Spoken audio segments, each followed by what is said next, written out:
All right, today we're going to be diving into the Workflow Secrets transaction dashboards. So if you're ready, go ahead and pull up those dashboards and let's dive in together.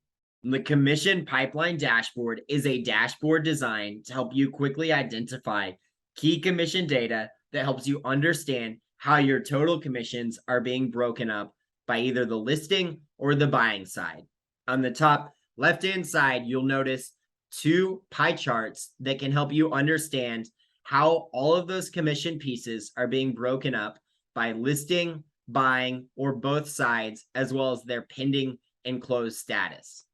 When you click on any of the different pieces, you're able to quickly filter a list that falls into that specific side of the commission pipeline to better understand how those efforts are moving forward, as well as filtering by either closed or pending status.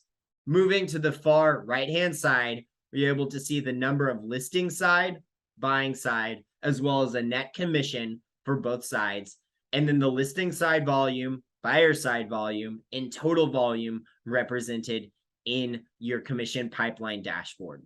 Now, on the very top left-hand side, you are also able to filter by status if you would like to quickly understand which of them falls into pending or closed more efficiently, as well as on the very far right-hand side, you're able to sort by any given date range with a drop-down date menu to better understand how these efforts are scaling over time.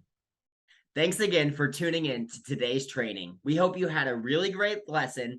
And if you have any questions at all, feel free and reach out. help@workflowsecrets.info, and our team would be more than happy to help get you squared away. Otherwise, you've got some more lessons to cover, so go ahead and scroll on down and get those started. But we'll see you there.